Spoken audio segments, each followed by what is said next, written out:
그동안 학교폭력 사건이 발생할 때마다 정부가 꾸준히 대책을 내놨지만 이런 대책에 대한 피해 학생들의 신뢰는 아직 부족한 것으로 확인됐습니다. 상당수가 신고를 해봤자 소용이 없다고 생각을 하는데 특히 학교급이 올라갈수록 그렇게 여기는 학생이 더 많았습니다. 피해 학생 17.3%가 이야기해도 소용이 없을 것 같아 신고를 하지 않았다고 응답한 겁니다. 학교급이 올라갈수록 이렇게 생각하는 비율도 늘었는데 초등학생은 16.6%가 이 항목을 꼽은 반면 고등학생은 27.1%가 주변에 알려도 소용이 없을 것이라고 생각하는 것으로 나타났습니다. 전문가들은 신고해도 소용없다는 인식을 낮추기 위해 피해 학생 보호 방안을 대책에 담아야 한다고 강조합니다. 또 학폭 사실을 대학 입시에 반영하거나 생활기록부에 기재하는 기간을 늘리는 조치가 시행되면 불복 절차도 증가해 피해 학생이 고통이 커질 수 있다며 부작용을 막을 대책도 세심히 살펴야 한다고 조언했습니다. 지금 현 제도에서 학교 폭력을 학교에서 담당하는 선생님이 각 학교당 한 명인데 이제 그걸로는 부족하다 생각을 해서 각 학교당 담당하는 선생님을 더 늘려줬으면 좋겠습니다. 일단 학교 폭력의 심각성 자체는 최근에 넷플릭스 더글로리 같은 작품이라거나 여러 작품에서 사회적으로 학교 폭력의 심각성은 많이 인식이 됐는데 그에 대한 해결책이라거나 그에 따른 방법 같은 건 잘 홍보가 되지 않았다고 생각을 하거든요. 그리고 특히 청소년들에게 다소 좀 다가서기 힘든 경찰이라거나 그렇게 인식이 많이 잡혀 있는 경우가 있는데 좀 더 보다 다가가기 쉽고 청소년들이 접근하기가 쉬운 창구를 잘 만들고 개설해야 된다고 생각합니다. 일단은 신고를 안 하는 이유가 알려도 소용이 없을 것 같다라는 말이 많았잖아요. 근데 그 뜻을 이제 제가 해석을 해보면 소용이 없다는, 그러니까 처벌이 약하니까. 그러니까 만약 제가 용기를 내서 알렸는데도 처벌이 약하고 내가 원하는 처벌이 안 나오고 오히려 더 심해지니까 알려도 소용이 없다라고 다들 생각을 하시는 것 같아요. 그래서 저는 개인적으로는 이제 처벌을 조금 더 세게, 그러니까 피해자가 원하는 만큼, 그러니까 법 안에서 원하는 만큼 처벌을 줘야 된다고 생각합니다. 그럼 질문 하나 해도 돼요? 네. 학교폭력대책위원회에서 그 가해 학생한테 내려진 처분이 만약에 피해 학생이 느끼기에 너무 약하게 생각된다 그러면 그럴 때는 어떻게 해야 될까요? 개인적으로는 피해 학생이 그게 끝나고 나서 이제 그 결과가 나오고 나서 이제 다시 한 번 더 이건 너무 약한 것 같다. 내가 이런 것 때문에 힘들었는데 그런 거 치고 저 가해 학생은 처벌이 너무 약한 것 같다. 그러니까 다시 한 번 더 뭐라 해야 되지? 처벌을 생각해달라고 건의를 다시 할 수 있는 걸 만들어줬으면 좋겠어요. 그리고 그거를 피해 학생이 말한 거니까 더 고려를 해서 처벌을 조금 더 늘려줬으면 좋겠어요.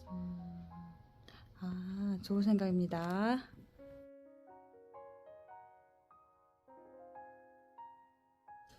우선 그 세 분의 그 청소년 정책 참여단 그 학생분들의 의견을 잘 듣고 공감을 많이 할 수 있었는데요. 두 가지 포인트를 좀 말씀드리고 싶습니다. 일단은 첫 번째는 그 학교 관계자, 그러니까 학교 폭력을 지금 축소하고 은폐하려는 그 교원이나 교장에 대해서 엄격한 그 징계 처벌을 하는 그 조항이 그 법에서 수정이 되어야 된다고 일단 생각을 하고 있고요. 그리고 이거를 적극적으로 대처를 하고 전담 경찰관과 그 협조를 해서 그 이 폭력 대응에 적극적인 행동을 했었던 교원에 대해서는 적극적인 인센티브나 어떤 포상 같은 것들을 임해줘야 된다라는 생각을 하게 되었습니다. 그리고 두 번째는 피해자 부모님이나 또 피해를 입은 학생들이 구상권을 할 수 있도록 학교 안전공제회나 또 이제 시교육청, 그리고 나아가서는 어떤 그 정책적으로 수렴할 수 있는 시의회 또 내지는 어떤 국회에 소통 창구 같은 것들을 좀 마련을 해서 아무래도 지금 그 여러 가지 정치권에서도 학폭 이슈 같은 것들로 인해서 그 주요 이제 공직에 나가시려는 분들이 낙마하거나 그런 일들도 그 자녀 문제들로 있지 않습니까? 그래서 이게 조금 더 이슈화되고 엄격한 부분에 대해서는 엄격한 징계가, 또 제대로 대처하는 것에 대해서는 적절한 성과와 인센티브가 마련이 되어야 한다고 생각하고, 일부 법안들은 실제 이런 선도나 학생들이 직접 그 참여할 수 있도록 이런 목소리를 계속 수렴할 수 있게끔 대책을 학교에서도 세우는 동시에 교육청에서도 계속 끊임없이 듣고, 또 경찰관과 또 학교 전담 경찰관이 좀 더 적극적으로 행동할 수 있는 그런 스펙트럼을 넓혀주는 것이 중요하다고 생각했습니다. 그래서 학생분들의 이런 의견들을 앞으로 또 통합이나 또 이제 정부에 잘 전달을 하도록 하겠습니다.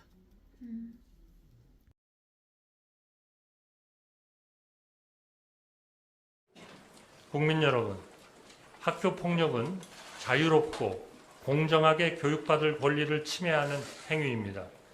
법치주의 원칙은 학교에서도 지켜져야 합니다. 학교 폭력을 저지르고 상응한 책임을 회피하는 일은 그 누구에게도 용납될 수 없습니다. 강력한 학교 폭력 근절 대책을 처음 수립한 2012년 이후 시간이 지나면서 점차 우리 사회는 학교 폭력을 관대하게 처리하는 경향이 지속되어 왔습니다. 그러는 동안 피해자는 2차, 3차 가해에 노출되고 화해와 치유보다는 고통과 아픔이 깊어지는 일들이 빈발해 왔습니다. 학생 인권만 지나치게 강조되면서 학교 폭력을 막고 제어해야 하는 교원은 제 역할을 하지 못하는 경우가 늘어났습니다.